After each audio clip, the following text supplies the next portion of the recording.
Drucker, bonjour. Bonjour. On est ici à l'Océanis, à Pleumeur. Alors bienvenue en Bretagne, même si la Bretagne vous connaissez un peu, j'imagine. Ouais. Votre père, Abraham, était interne ici même à Pleumeur, au sanatorium, qui est maintenant devenu le centre de rééducation de Carpape. C'est aussi la ville qui a accueilli le mariage de vos parents, c'était en 1930. Et ce jeudi, du coup, vous présentez votre spectacle ici même à Pleumeur. Chaque soir, c'est des dates uniques. J'imagine que celle-là, elle est quand même un peu particulière, non? Ah oui, oui, oui, oui. Et je suis à la fois très heureux d'être là et très ému, et j'espère que je vais pouvoir canaliser l'émotion. Parce que j'en parlerai pas au début, parce que si je commence à parler de ces souvenirs de la famille, je vais avoir du mal à rentrer dans mon one-man show. Mais à la fin, j'en parlerai évidemment. Vous imaginez si mes parents étaient là ce soir, 1930, 2017. Donc j'ai entendu parler de Pleumeur toute mon enfance. Quand on a grandi, mes parents, qui avaient connu évidemment toutes les plages de ce coin de la Bretagne, Ouais. dans les années 30, avant d'être naturalisé en 1937, eh bien, je suis allé à Lomner, je suis allé à l'Armor, plage. J'ai connu à l'époque, il y a encore les vestiges du mur de l'Atlantique, l'Orient, tout ça. Mais je ne savais pas que des années après, évidemment, je repasserai par ici, mais cette fois pour être sur scène. Ouais. Et est-ce que vous y êtes retourné après votre enfance? Est-ce que vous revenez régulièrement ici Comme je vous l'ai terre dit, pendant bretonne toute mon adolescence, je suis venu très souvent dans le golfe du Morbihan. Et maintenant? Il m'arrive, oui, j'ai des amis qui habitent à Quiberon, à Saint-Pierre-Quiberon, à Belle-Île. Tout ça, c'est pas loin. Ouais. Donc, mais oui, j'ai des amis que je croise au centre de Thalasso. Et puis l'équipe de Lorient, l'équipe de foot de Lorient. Puis vos premières dates de... J'ai un kiné, Christophe, qui est Ouais. un très très bon ostéo, qui est à côté d'ici, que je vois régulièrement. Moi, je suis revenu quand j'étais un reporter sportif dans une autre vie, les matchs de Lorient. Jean-Yves Le Drian est un ami. J'ai beaucoup d'amis dans la presse aussi. Et puis je suis revenu à Carpape à l'occasion de la sortie du film Intouchable. Alors on va en parler justement de Carpape dans un instant, mais juste sur votre spectacle qui s'appelle Seul avec vous, les premières dates que vous avez jouées, vous les avez jouées aussi en Bretagne, c'est du côté de Rennes, en Ille-et-Vilaine, à Passé. Oui, parce que la Bretagne, elle me suit toute mon enfance. Ça commence avec mes parents dans les années 29-30. Ensuite, c'est mon enfance en vacances, souvent ici. Ensuite, c'est ma passion pour le Stade Rennais. Et puis surtout en 1942, c'est pas seulement si vieux. Mes parents sont naturalisés en 1937, 7 ans après leur arrivée à Pleumeur. 37, moi je suis né en 42. En 42, ma mère est arrêtée par la Gestapo, pas loin de la ville où j'ai grandi, à Vire, dans le bocage normand, dans le Calvados, Basse-Normandie. Et on a été réfugiés, on a été protégés dans un petit village des côtes du Nord, c'était pas les côtes d'Armor à l'époque, entre Saint-Brieuc et Rennes, à côté de Loudéac et de Merdrignac, qui s'appelait Plémé, qui était un sanatorium là aussi. Et on était là, des gens qui nous ont beaucoup aidés.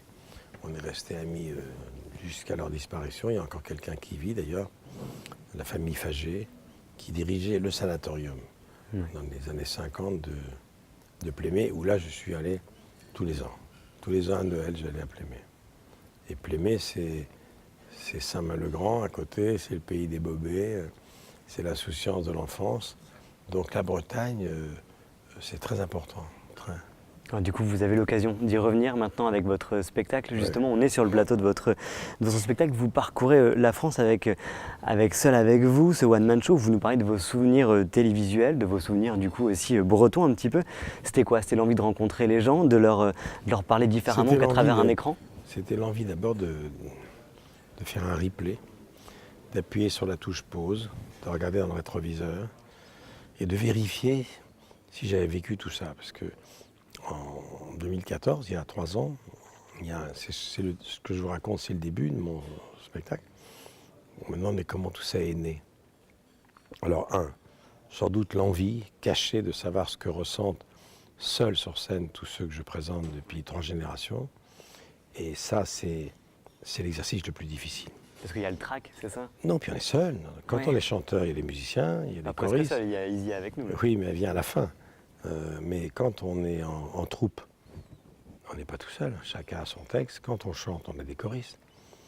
Mais quand on est seul, avec uniquement pour se défendre sa mémoire et sa voix, c'est la chose la plus difficile, puisque moi je reste 2 heures sur scène, tout seul, avec une centaine de photos inédites, avec quelques extraits, avec un écran de télévision, avec un bout de mon canapé.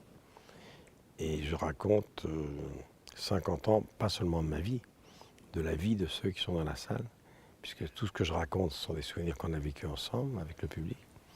Mais pour la première fois, je raconte l'envers du décor.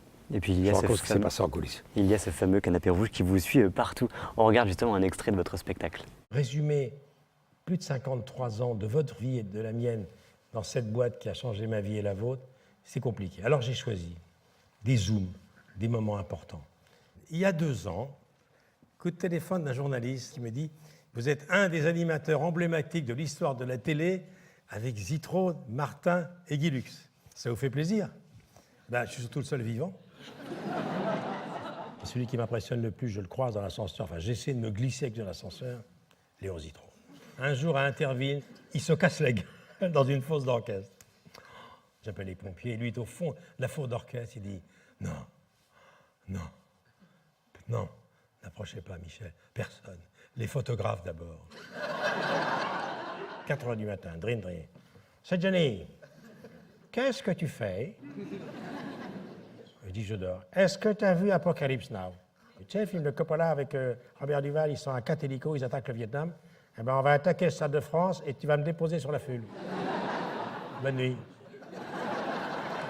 Vous prolongez ce drôle de lien avec ce spectacle, ce lien que vous avez avec une bonne partie des Français, puisque clairement, ils vous connaissent à peu près tous. Ouais, vous imaginez, j'en suis dans ma 54e année, c'est ce que j'écris dans le programme d'ailleurs, qui a été préfacé par Laurent Ruquier. Comment imaginer, quand on rentre à 22 ans à la télévision, qu'on y sera 50 ans plus tard, 54 ans plus tard? Personne n'a fait ça. Souvent on vient me voir comme une curiosité, comme un vestige pittoresque. Quand vous faites une carrière de 10 ans à la télévision, aujourd'hui, c'est énorme. Ouais. 15 ans, n'en parlons pas, 20 ans, c'est inespéré, mais 50 ans, vous imaginez. Mais alors après 54 ans, vous trouvez encore l'envie, l'énergie pour oui. présenter, pour produire C'est pour des ça que je suis émissions? sur scène aussi, j'avais envie. C'est quoi un nouveau challenge? Oui, j'avais envie de redébuter. Alors, J'avais envie, à mon âge, après toutes ces années, de redémarrer à zéro, de retrouver le stress, l'inquiétude des vrais débutants, dans un univers que je connais de l'extérieur, mais pas de l'intérieur. Moi, je suis dans la salle depuis 50 ans. où vous recevez les artistes qui sont sur scène. Ouais, ouais. mais je ne suis pas sur scène. Non.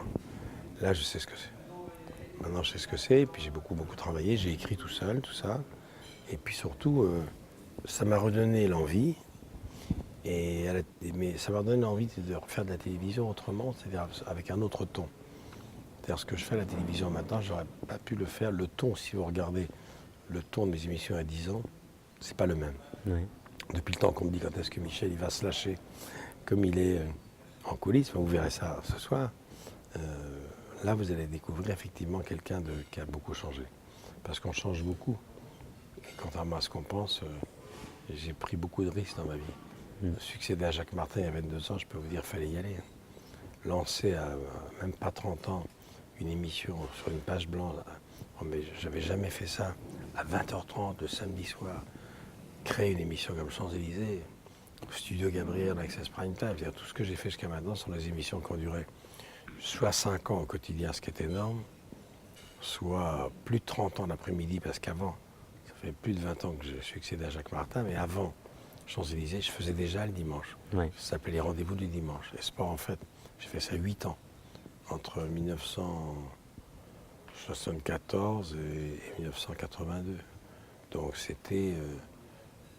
les émissions ont duré longtemps et je m'étonne moi-même de la longévité de ma carrière. J'essaie d'expliquer parce que des confrères comme vous me demandent régulièrement quelle est votre explication. Il y a peut-être une explication, c'est que sur 54 ans de télé, j'en ai passé 48, 5 ans dans le service public. Et surtout, je suis l'homme des week-ends. Moi, je suis l'homme des dimanches, comme l'était Martin. Et Je c'est suis quand l'homme les des gens sont samedis chez et eux, des dimanches. justement. Je suis l'homme du week-end. Je suis l'homme des shows du samedi soir, du grand show à Champs-Élysées, bien sûr. Je suis l'homme des dimanches après-midi, comme Martin l'a été longtemps. Et la télévision, on la regarde pas le week-end comme on la regarde en semaine. Il y a toutes les générations qui regardent la télévision, tous les jeunes, même les jeunes aujourd'hui, je suis étonné, tous les mômes me connaissent. Bon. Ils ne regardent pas mes programmes, Amélie Messi, parce qu'on regarde chez grand-mère, où j'ai entendu parler de vous, vous avez toujours été là. Et puis, non, nous on est né avec Vivement Dimanche. Et puis, le gamin me présente sa mère, 50 ans, qui me dit, moi j'ai grandi avec Champs-Élysées. Et la grand-mère qui me dit, et le grand-père me dit, j'ai grandi avec les Coupes du Monde de foot. Donc, je fais partie des familles. C'est-à-dire que moi, ce qui me touche le plus, c'est qu'on ne m'appelle pas par mon nom depuis 40 ans. C'est ce qui fait que justement toute On une m'appelle génération. Michel. Ça va, Michel? C'est le Michel de la télé. Oui. Et c'est ce qui fait que justement toute une génération, vous le dites, toutes les générations vous connaissent. Et ici à Pleumeur, on vous connaît d'autant plus que vous êtes le parrain du fonds de dotation de Carpape. Vous en parliez tout à l'heure, vous étiez là d'ailleurs la semaine dernière, puisque le fonds fêtait ses 1 an. Vous suivez de près les actions du fonds de dotation? Oui, et puis non seulement ça, mais je suis un petit peu le poisson pilote. J'essaie de leur trouver des partenaires. Ouais. Je m'y emploie maintenant. Et puis c'est important qu'on sache que mon nom est associé à Carpape. Je suis venu pour cet anniversaire. Porte-parole de marque, entre guillemets. J'ai amené Omar Sy et François Cluzet, qui a été un événement. Si vous rentrez dans Carpape, vous voyez sur les écrans en boucle les passages. Ils sont passés une journée inoubliable. Ils m'en parlent encore. J'amènerai des gens. Et puis j'espère amener aussi des investisseurs, des mécènes. Puisqu'ils en ont besoin. Qui en ont besoin. Il ne faut pas oublier que c'est un grand homme d'affaires qui est à l'origine d'Intouchable. C'est un grand homme d'affaires qui avait réussi dans le Champagne, M. Pozzo di Borgo, qui à 40 ans fait une chute de parapente, s'est trouvé paraplégique, s'est retrouvé à Carpape. Son histoire, il l'a racontée dans un livre qui a été adapté, qui a donné ce succès planétaire. Intouchable. Intouchable. Ouais. Et puis donc, ma contribution à moi, c'est d'y venir souvent et de parler de Carpape. D'abord, pour moi, c'est un devoir de mémoire, à cause de mon père. Par rapport à votre père qui a travaillé justement. C'est pour ça que je tenais absolument à jouer à Pleumeur. Et du coup, voilà, vous y êtes ce soir à Pleumeur, ce lundi soir, pour votre spectacle. Seul avec vous, il y aura un rattrapage pour ceux qui vous ont loupé ce jeudi soir. Ce sera justement en Ille-et-Vilaine le 24 novembre prochain à Château-Giron. Merci à vous, Michel Drucker. Merci beaucoup d'être venu me voir et puis merci d'être fidèle à mes émissions. On reste fidèle.